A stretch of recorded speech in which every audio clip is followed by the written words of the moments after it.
Okay, so let me show you kind of what I do on my Sunday nights. My Sunday night skincare. That's not the only night that I actually clean my skin, but it's one night that I do like everything, like mask and mud mask and like it just you'll just see. Anyway, so also just I just was wondering like when it came to childbirth, pregnancy, I guess I'll say in childbirth. People always say like how wonderful it is, but I find myself because I work with young adults and a lot of my students are women, young women, and a lot of them are like new mothers. Either they don't have kids, well, some of them have kids. I have students of all ages and stuff like that, but I come across a lot of young women who haven't had children yet, or they're just now having like their first. So first thing I do, I kind of start off by just like taking like warm water on a washcloth and just going over my face, and I feel like just kind of get the pores open a little bit because it's warm. It's warm. It gets the pores open, so that way when I do wash, get all up in there, right? So anyway, my students, like I said, young ladies, I come across a lot of them, and they all don't. Y'all heard that part already, right? So I find myself like offering them like actual advice, and just telling them like what really to look out for because I don't think a lot of people forewarn people enough, or young women enough, as to like what to look out for and what to expect when they're pregnant. So they don't really know. I know I didn't. I had my first son. He's 23, but I remember like being pregnant and like not knowing what to expect, like whatsoever. Okay, hold your thought. I gotta. Oh, I'm sorry. Well, first thing I'm gonna use is my Neutrogena Hydro Boost exfoliating wash. I am a fan of the Hydro Boost. The whole line, is fire. But I'm gonna do my face with this real fast. I'm not quite sure if you'll be able to hear me, so I'll just stop talking right now until I'm done doing it. It's flying all over.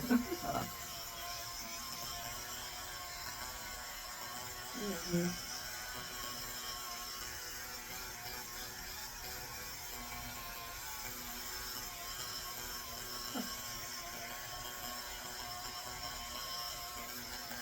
All right, so the bristles, I'm sorry, on that brush that I use with that are actually not all that hard. It's very soft. Because I don't like to use anything like too abrasive on my skin because, I mean, this ain't no damn dish. This ain't no pan, okay? I'm not scrubbing like eggs up out of this sucker. I don't need no Brillo pad. It's my face. But I do like the way it works. So anyway, people never really forewarned me like of what to really look out for. Like really talked about what to look out for or what to expect while you were pregnant. It was just like, oh, okay, you're pregnant, and like you just knew, I guess, the feel for like you would feel kicks and things of that nature. But nobody else tells you like what it's really like. No one ever told me that when I got to like the third trimester. First, I'll say like my first two trimesters were like smooth. They were kind of cool. I never really had like a lot of morning sickness. I ate Taco Bell one time with that oldest boy and got sick, and I was like, okay, maybe I shouldn't eat that no more. And I think mushrooms kind of gave me like a feeling while I was pregnant, so I just stayed away from those like with the second son. But other than that, everything was smooth, right? Everything was smooth. Nobody told me like what to expect. Like when it came to that third trimester. Next, I'm gonna come up with this. I do like double washing. If I have makeup on, then I would start off with like an oil cleanser. This one is really nice. I like this one a lot. It's really good for taking off makeup. Like I've been able to avoid using makeup remover wipes, which I know they're really bad. You shouldn't use them, but I remember like having like a mass collection of them because they were like on sale at Kroger, and I just getting like I had a lot of them, but I probably still have some. But I use that a lot more, and it's actually like really effective, like around the eyes and stuff like that. Those makeup wipes you start putting them by your eyes and they start burning. So I really like the oil cleanser better for like taking off like mascara and eye makeup and stuff like that. But anyway, third trimester came around. Shit got rough. Like nobody told me that in the third trimester, that is when your little baby really, really, really starts moving like a little parasite because it starts getting like a lot bigger. Um, for me, it seemed like a lot faster. Like I went from like having like no stomach to like a full on beer gut. It seemed like over a 3-day period. It probably wasn't that. I'm probably exaggerating, but yeah, point the third trimester came in, and all of a sudden I couldn't sleep well because I would be scared if I stretched while I was sleeping that I will pull a muscle because baby's growing and taking all of your nutrients. They're taking like all. He was taking all my potassium, and this is the second son I can remember precisely. I thought something was in my eye. I thought something was blurred. That was so. And like you're not comfortable. Like you can never really get comfortable. I'm like a side and a stomach sleeper, and it was like a wrap for that because you got the stomach in the way and you just can't. It was just so rough. It was so rough. Like you're out of breath, like you're tired. Unless you're like really active and stuff like that. I think like to begin with and like continue on through your pregnancy, then it's probably not as bad for you. But I was just like mediocre active. Like I wasn't like totally out of shape and I wasn't all, unhealthy like that when I got pregnant, but I really wasn't in shape. Like I see women who jog and lift weights. I love seeing the ladies who like lifting weights and stuff, like while pregnant. Like what? That is insane. I love to see it. I absolutely positively love to see it. But yeah, I wasn't them. I wasn't them. So yeah, there was that. But like it was just so rough and you'd just be so tired. And then for some reason at night, well not even some reason, it's because you're lying still That's when baby wants to be like up and active and moving. It was just rough, and nobody told me about that. So those last 6 weeks of pregnancy, like, yeah, like last 6 weeks are just rough, and that's when it's just like, okay, I'm ready for it to be over with. Like, it's not cute anymore. It's not fun anymore. I want baby to be healthy, so of course I never wished for like a premature birth, but it was like I'm really over it. Ankles swelling, feet swelling. It just was rough. It was rough, and luckily though I didn't have to like really go out the house like that. So I was just indoor, but it gets rough, and it's not fun. It's not fun at all. So, but labor and delivery. Okay, so now this part. This is like what's really.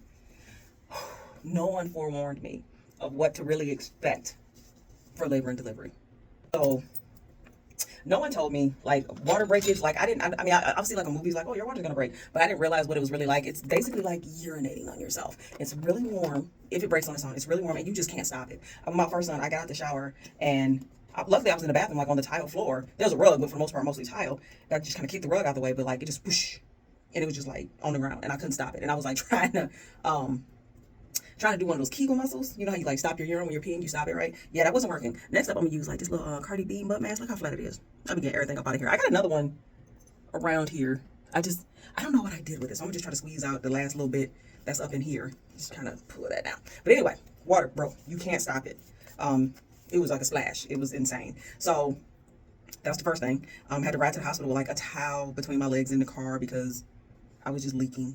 Like nobody forewarned you about the leakage. Oh, you know what else? While I was pregnant, gas. My gas was insane, and I want to blame it solely on my kid, but I'm already kind of a gassy person anyway sometimes, so I guess maybe it wasn't really all their fault. Hold on, let me put this on. Okay, so I'll let this sit until it dries up. Like when you dry it, if you start making like facial expressions, it kind of cracks.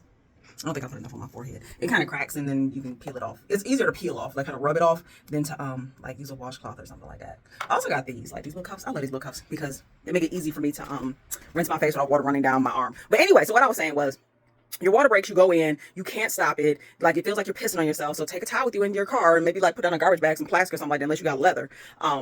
My oldest son, like he had a bowel movement while I was in labor, like when I started. So when my water broke, it was like brown and yellow, and I was like, what the hell is that? Like I didn't know what it was. Also, back it up. Before my water broke that day, I remember talking to my mom. I had gone to the bathroom, and when I wiped, it was like snot on the tissue, like mucus. Like when you like blow your nose and you have a cold, you have like an infection, like the mucus, the snot, like how it's thick. Yeah, like that. Like that. I was like, what the hell is that? Did not know. Told my mom about it. She said, oh, that's probably your mucus plug. I'm like, what the fuck is a mucus plug? She's like, well, that's what keeps everything up in there. And I'm like, oh, okay, remind you, I didn't have Google. I couldn't Google a bunch of this shit back then, you know? So I'm like, oh, okay, well, it's disturbing that my coochie has a cold. It's not coming out, but whatever. Okay, so the snot thing happened first. And then after I talked to her, we watched Judge Mathis, and then I hung up and I went to take a shower. And that's after that was when the water broke. Brown and green. I'm like, that's disgusting. Call my doctor. They're like, oh, okay, well, you can probably wait a little while before you come to the hospital. Call my husband. He's like, no, I'm on my way now. So I'm like, okay, cool. That's another myth. They'll tell you like, oh, your first one probably takes hours. I was in labor 4.5 hours with my first son.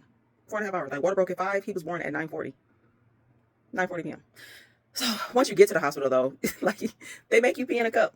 Like you have to pee in a cup. Like I think it's like drug testing or whatnot. But like you can't see, because your stomach is like in the way. But they'll send you in the bathroom with a cup, and you have to go in there and just hold it down there the best you can. And me, I don't sit on the public toilets, like hospital or not. I don't sit on public toilets. So like I'm squatting, contractions coming, pissing in the cup. I missed a little bit, but I got most in the cup, so that was all they really needed. Shit was insane. And then they'll finally get you to a room. They'll get you to your room, and they'll get you your nurse, and they'll get your clothes off, and they'll get you in the bed. And this is where shit really begins, and shit really gets real. Okay, I'm back. So now it's dried. Let's see, I feel like it's like easier when I just rub it off. And it gets less on my towel. But anywho, so once they get you in the bed, they're going to set up an IV. Depending on what kind of things you got, that could be a little easy, or it could be a little hard. Hopefully you get somebody good, like right off rips. But you get your clothes off, you get in this bed, you get this IV. I feel like they could use a catheter because you're in labor for a long time, and I don't ever remember getting up to use the bathroom. I don't remember that at all. But I do remember them putting this big old mirror, like in the room. Well, not putting it in there, but it's in the room, and that bitch folds out from the ceiling. And it's a very large mirror, and it's right at the foot of the bed, so that way, while you're like all spread eagle on the bed, you can watch your vagina be eviscerated. Yeah, it's a sight. Let me tell you something, it's frightening. It's frightening. I was scared. Hold on. So once I get all that off, I'm gonna do like a little hydrating toner. But yeah, so they put that mirror there just so you can watch your vagina be eviscerated. Now, remind you, this is just for people who are having like vaginal birth. If you have like a C-section schedule or something like that, of course, it's different. I didn't have a C-section, so I don't know what to expect for that. I also didn't know to expect that fucking mirror because nobody told me until it just came down. It was like, what kind of shit is this? So if it's your first one, you're already like, whoa, why are there so many people in this room? Like, why are there so many people in this room? And am I really just supposed to bust it open in front of all of them? Like, that is insane. I don't even know you people, but I guarantee you, once those contractions really get going, you don't even care. You don't even care. I wholeheartedly don't even remember who was all in the room with me once those contractions really got to doing anything, and I just was ready to get this kid up out of me. So, yeah, all your business display will be on display. So, and then it just becomes like a waiting game. So once the mirror drops and you're like on the bed and you're in position and you just start waiting until contractions get close enough and till you hit 10 centimeters, meaning your cervix, which is like what closes up your, and going up to the top of your vagina, you have a cervix. It's tight, but it's going to expand 10 centimeters. And then once it hits 10 centimeters, that's enough room for your kid to come down through. And I know you probably think like, that's not really a lot of room, Miss Ma'am, but baby's bones are like cartilage, so they're almost like mice. And like how they can fit in like small little crevices and cracks. Oh, wait, hold on. Eye mask, forgot to show you. So because I'll be getting my little bags popping, so I'll be trying to, like, I feel like it comes from my glasses too, but I don't really know if it's age or glasses, but whatever. I know these motherfuckers is cool and they feel nice on them, so there's that. And when I put my makeup on, I do these before my makeup too. It makes it look like really smooth, but yeah. So anyway, business is out. Yeah, business is out. You really won't care, but like I said, the waiting game begins. So now we're waiting for contractions to get closer. Back to that Neutrogena Hydro Boost because I like Neutrogena Hydro Boost. Waiting for them to get closer and closer and closer until your cervix dilates all the way to 10 and your little baby with the mouse bones are ready to slide on out. And that could be hours. That could be anywhere from, you know, a couple hours to a few hours. I've heard women say that they've been in labor 12 hours, 24 hours. Again, everybody is different. I was only in labor 5 with my first kid, 5 hours. But even with my second son, I think contractions started at like 11 at night. I went to the hospital at like 1 or 2 in the morning, and then I had him at 6:16. So it just depends on the person, I guess. Let me put that on. It was cool. It was in the refrigerator, so it feels really good. Yeah, so the waiting game begins, and then you just get to hold off and wait a while, as long as everything is cool. Like I say, if there's any complications or something, then of course, you know, things will vary, but the waiting game begins. Some people do try to wait at home until their contractions are like very close together, like within, you know, 7-8 minutes or something like that. I don't know, just to, you know, before they go to the hospital, because they don't want to like wait that long. They want to be like in active labor, like ready to push as soon as they can when they get to the hospital. And I totally don't blame them. Because you can't eat while you're in labor. Like, you just can't, because you never know if you're going to have to go in for like surgery or something like that, like C-section emergency or some shit like that. So you can't eat. You're just stuck there. Well, one time I got real lucky, my second son, because like I went to labor Thanksgiving night. So I had eaten really good that day and then went to labor that night. So I was cool. I wasn't hungry at all. All right. I'll tell you where that kind of like sucked for me in a second though. All right. So anyway, once the waiting game kicks in, and then whenever it's time to push finally, they let you know. It's time to push. Put your feet up in these stirrups, which have been up and in, back and forth since you've been in labor, so they can like check you to see how you're dilated, because they do that, you know, every so often. I'm sure they stick their fingers in and just see like how wide your cervix has gotten. And then once you hit 10 and shit is sweet, it's time to push. Put your feet in them stirrups, scoot you down to the edge. If you've ever had a pap smear, how they scoop to the end, and you're like, I'm about to fall off. Same thing. It's like they're preparing you, like you're pre-gaming when you go get a pap smear. You're pre-gaming for like having kids, because that's what they do if you have vaginal, like I said. And it's time to push. So I use this oil as well. I use this one at night, which also kind of goes with the oil cleanser. But so you start pushing, and now what they don't tell you as well beforehand is that you will shit. Yes, you will shit yourself right there in that bed in front of all those strange people, those nurses, those doctors, your family, your guy, your mom, whoever's in there watching while you pushing, because you're pushing like you have to shit, and you do shit. Honestly, that's why I said like it was insane. Like I had Thanksgiving dinner like just a few hours before I went into labor, so there's no telling what they had to deal with. Luckily, my second son, I didn't have one of those big old mirrors, so I couldn't see it. So yay me. Even though that mirror does come in handy, because while you're pushing, you can kind of see the head start to crown out of your vagina. So it's scary to look at what your vagina is going through, but it also gives you like a little motivation to push. I think I was pushing. I was like, get him. Like I could see his head, and then I would get tired, and then he would like go back in. That was a little depressing, but yeah. So anyway, you'll push. Some people push for just a few minutes. Some people push for hours. It just really depends. All I kept thinking was, in 24 hours, I'm gonna have a whole baby. 24 hours, my baby will be here. And I thought they were both of them while I was pushing. 24 hours, they'll be here. Also, if you're in too much pain, you can't have the epidural.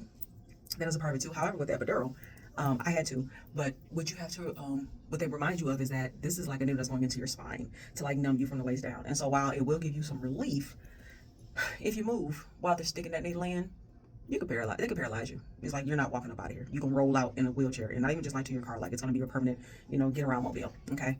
I took that chance. Those contractions hurt like hell. I was like, go for it. But the thing is, like, they're doing it while like you have contractions, so you have to stay still through all of that. So I'm a fan of epidurals. Some people are not. There are plenty of people who said they have like back pain and back issues, like after having them. I didn't, but again, everybody's different. So, do whatever works for you. I'm not gonna lie, I try to RSVP my shit. Like, hey, I don't want to feel anything more than what I have to. Thinking of a whole person coming out down there is frightening, especially if you've never had it done before. And then even after I had it, like even after I went through it one time, I was still scared because every time is different. And that's another thing. You can ask people, what's it gonna be like? What's it gonna be like? But everybody's experience is different. So once it starts, just again, hope for the 24 hour. Like 24 hours, I'm gonna have a whole baby. It'll all be worth it, and it'll be done. 24 hours. That's all I gotta get through. 24 hours. But yeah, eventually after pushing for so long and shitting on the table, but don't feel bad because those people, they work in labor and delivery. Women do that all day, every day, having babies.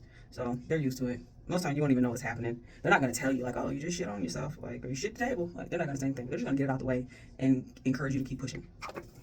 Sorry, this is my night cream. I like this one. This one right here. My face be good and greasy afterwards, but in the morning, it still be so soft. So soft. I used to buy this in the store, but then they stopped selling it in the store. So then I had to start buying it through Amazon. And I think I bought like a 6-pack for like $40 or something like that, which really wasn't that bad. That was actually kind of a good price compared to like what they were selling for in the store one time. But I can't find it in the store at all anywhere. So I gotta keep me a supply because it does work really, really well. But yeah, so you'll push and you'll push and you'll push until you blow someone's house down. No, until you push a kid out your cooch. And then he's gonna come out. And the thing is, like, if you had any pain, as soon as the baby comes out, passes through the vaginal canal, it's just relief. So you just gotta get through it. You gotta get through it. What else? And this is another thing. Right when you have the kid, they take it, like, unless there's any type of issue. Remember I said my oldest son had a bowel movement when I was in labor. So they took him right away to go make sure like his respiratory tract was cool and he hadn't inhaled or ingested like any waste, which could be really bad. But he was cool. So he came back to me all nice and clean and wrapped up like a newborn, like a baby, like in the TV show. That second kid, there were no complications. They also had to break my water for him. So backtrack to that. If they have to break your water, they put like these blue fluff pads like underneath your butt, and then it doesn't hurt though. They'll just go up there and they like puncture your amniotic sac, and then all of a sudden it feels like you're pissing the bed. Again, not a good feeling because you're just like laying there in it. It's kind of disgusting, but whatever, But it just like move the fluff pads. Like once it finally like drains completely, they'll like move the pads off underneath you and like make the bed dry again for you. So that was disgusting. But anyway, so my second son, push him out as soon as he comes out, laying on the bed. They plopped him right up on like my chest, like right away. And I know it's like your motherly instincts and somebody's gonna be like, oh bitch, you are so whatever, be a better mom. But when they threw him up on me, I was like, whoa, what? Oh hell no. Oh, what is that on him? Because they're still like covered with like canal gook. I don't know what it is. I don't know. I was just like, well, why would you do that? Remember, my first kid came to me nice and clean and yay. And then the next one was just like straight out the cooch right on my chest. And I was like, what the fuck? Oh no. But I was like, I didn't want to fall, so I didn't like grab him like totally, but I was just like, oh, okay, like I don't know what to do. Yeah, and then eventually they just went ahead and he had my husband cut the cord, and then he was taken and cleaned up and all that good stuff. But even after that baby comes out, there's still the placenta, which is like a big ass kidney, and so like they'll push down on your stomach and it helps to like plop out. Like you can feel it, but it's not like, I don't remember it hurting. Like it wasn't bad. And I know you're probably thinking like you had an epidural though, so you didn't feel shit. Well, my second son, I definitely did. The epidural took to like one side, so like I was like numb on like my right side, I think, and then my left side I could still like feel. So like even pushing him out, like I still felt some of it, not all of it, but some of it. But yeah, and then once your placenta comes out, like plops out, they catch it like one of those big old kidney bean shaped, little bows, bloop, that pops out, and then yeah, that's that. What I'll also tell you is that sometimes while pushing, if your kid has a big head like mine did, they will give you what they call an episiotomy, which is where they cut you from the root to the tutor. They cut you like from the bottom of your vagina towards your rectum to give space for that kid's head to come out. My kids are really smart though, so I guess that big old head came with a big old brain, so whatever. But yeah, and then they stitch that back up. You don't feel it either. You don't feel the cut either. They numb you, so you won't feel that. But then they stitch you back up after that placenta comes out. Baby comes out, placenta comes out, stitches go in. Yeah. And then you just kind of lay there for like a little minute and kind of just take it all in, like, what the fuck just happened? Whew, I did that. Yay. And then your nurse will come. And the nurses in labor and delivery are so fucking top tier. I love them so much. They are so top tier. They take care of, at least the ones I had was, okay? The ones I had, I remember one, her name was Kelly. I can't remember the first one's name. I'm sorry, Miss Lady, but that was 23 years ago. I'm shiny and shit, don't I? But yeah, so nice as hell. But they will, they'll take you to the shower. they'll take you to the bathroom. And I remember like being like, oh, I can do it myself. It's okay. And she was like, girl, come on, stop being bashful. They take you to the bathroom first, so that way if you do have to go, like I said, I think a catheter is in. I'm pretty sure they are because how was I never not pissing at all? You're numb from the waist down. Like something's got to be in there. I don't even know. Hold it. So yeah, that was that. Like they take you to the bathroom, like I said, and then they'll run the shower for you and get you clean, and then they'll decide, they'll find out what room they're gonna put you in because the delivery room is totally different than a recovery room. So, and then you go to a recovery room, and the good thing about vaginal birth is right after you give birth, you can eat like right away. Like right away. Now, if you have a C-section, you gotta wait because that's actual like surgery. It's different. But like if you push vaginally, as soon as you push it out, you can like eat a burger like right after that. Like you see like videos of like moms holding their newborns and like eating sushi or whatever it is they like because you can eat right away. That placenta's out, that cooch is stitched up. You can eat something right then if you wanted to. But most people like to get a little clean afterwards. It's a messy thing. A lot of bodily fluids, a lot of exposure. Like it's a lot. It's a lot. And no lie, it's disgusting. But it's definitely worth it, because especially if you get your little baby out of it, and especially a healthy baby. Like even if, sometimes babies are born, they may have a few things they have to like deal with, conquer. You know what I'm saying? So when I say healthy baby, I mean baby regardless. I'm sorry. I'm not trying to be insensitive. I don't want anybody to think that I was being. But yeah, overall, like once it's done, you have a little person that you made right there that can do nothing for themselves whatsoever, but is about to come home and run your household.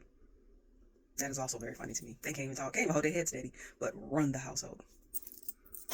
Yeah, so there's that. Labor and delivery, beautiful thing, but also very disgusting.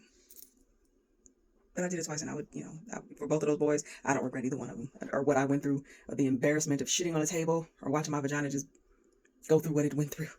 I'd do it again for them. All right, y'all. That's it. Yeah. All right. I'm out. Bye.